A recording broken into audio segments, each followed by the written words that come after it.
100-র উপরে ধর্ম ব্যবসায়ীদের তাদের তথ্য উপাত্ত আমরা তুলে ধরেছি। তুড়ি মেরেই মামলার মোড় ঘুরিয়ে দিতেন ব্যারিস্টার তুরিন আফরোজ। আর এই মামলায় ফাঁসিয়েছেন তার জন্মধাত্রী মা, এমনকি আপন ভাইকেও।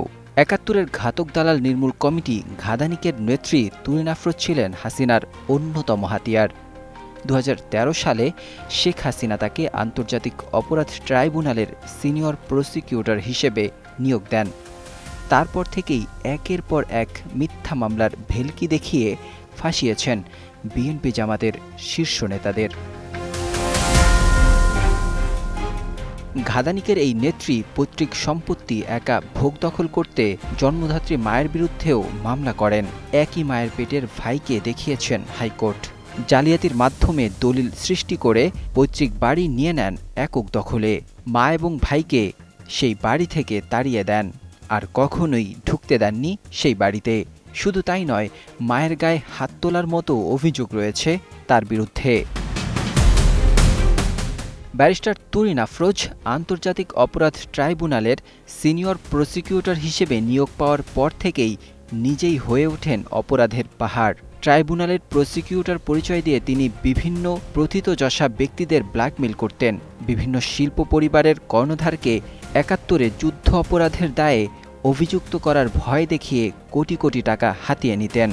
মোহাম্মদ ওয়াহিদুল হক নামের এক সন্দেহভাজনের কাছ থেকে কয়েক কোটি টাকা নিয়ে তাকে দায়মুক্তি প্রদানের অভিযোগ রয়েছে তুরিনের বিরুদ্ধে। এছাড়া সন্দেহভাজন ব্যক্তিদের সঙ্গে গোপনে সাক্ষাৎ করে অর্থ আদায় করতেন ঘাদানিকের এই নেত্রী। তিনি অন্যায় করবেন বা ভুল করবেন বা ত্রুটি থাকবে, সেটাকে মাফ করতে হবে, এটা কোনো ব্যাপার না। তুরিন উচ্চশিক্ষা অর্জন করেন অস্ট্রেলিয়ায়। ব্যক্তি জীবনে ছিলেন উচ্ছৃঙ্খল। নিজের মধ্যে ন্যূনতম মানবতাবোধ না থাকলেও তিনি মানবতা বিরোধী অপরাধের বিচারে প্রসিকিউটর ছিলেন। তুরিনের বেপরোয়া স্বভাবের কারণেই শেখ হাসিনা তাকে স্নেহ করতেন। এটি ছিল তার ক্ষমতা ও সাহসের উৎস। ট্রাইব্যুনালে জামাত নেতা গোলাম আজম, মতিউর রহমান নিজামী, আলী আহসান মোহাম্মদ মুজাহিদ, মোহাম্মদ কামরুজ্জামান এবং বিএনপি নেতা সালাউদ্দিন কাদের চৌধুরীর বিরুদ্ধে মামলা পরিচালনা করেন তুরিন। তুরিন আফরোজ ট্রাইব্যুনালের শুনানিতে যখন আটকে যেতেন, তখন ঊর্ধ্বতন নেতৃত্বের দায়ভার, ব্যক্তিগত দায়ভার ও জয়েন্ট ক্রিমিনাল এন্টারপ্রাইজ জেসির উপর দিয়ে চালিয়ে দিতেন। এমনকি বিএনপি নেতা সালাউদ্দিন কাদের চৌধুরী ট্রাইব্যুনালে যখন জবানবন্দি দিচ্ছিলেন, তখন তাকে বারবার বাধা দিচ্ছিল তুরিন।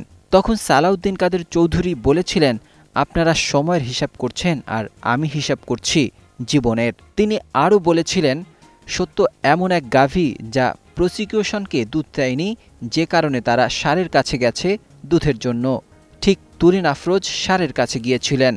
৭১-এর ঘাতক দালাল নির্মূল কমিটি ঘাদানিকের এই নেত্রী বোরকা পরে এনএসআইয়ের সাবেক মহাপরিচালকের কাছে ঘুষ নিতে যাওয়ার জেরে চাকরি হারান। ইসলাম ও ইসলামপ্রিয় মানুষজন ছিল তুরিন আফরোজের প্রাণের দুশ্মন। ইসলামী শিক্ষায় শিক্ষিত মাত্রই তিনি মৌলবাদী, তালেবান, জঙ্গি বলেই আখ্যায়িত করতেন তাদের। এ কারণে ২০২২ সালে আরেক ঘাদানিক নেতা বিচারপতি AHM শামসুদ্দিন চৌধুরী মানিকের নেতৃত্বে ১১৬ জন ইসলামী চিন্তাবিদ, দেশবরেণ্য আলেম ও হেফাজত নেতার বিরুদ্ধে দুর্নীতি দমন কমিশনে তদন্ত চেয়ে অভিযোগ দাখিল করেন। সেই অভিযোগের ভিত্তিতে দুদক পরিচালক উত্তম কুমার মণ্ডল তড়িৎ সিদ্ধান্তে অভিযোগের তদন্ত করার জন্য টিম গঠন করেন। পরে অবশ্য দুদক তদন্ত প্রক্রিয়া থেকে পিছু হটে। বলা যায়, এই ঘাদানিকের নেত্রী তুরিন আফরোজ এহেন কোনো অপরাধ নেই যা তিনি করেননি। হেফাজতি শুধু নয়, যে সমস্ত মৌলবাদী সংগঠনগুলো আজকে বাংলাদেশে বিভিন্ন সাম্প্রদায়িক সমস্যা সৃষ্টি করছে, সাম্প্রদায়িক আক্রমণ করছে, তাদের রাজনৈতিক ব্যাকগ্রাউন্ড, তাদের নেতৃত্বের এবং তাদের কর্মকাণ্ড সবকিছু উঠে এসেছে। Desk report, ২১ television.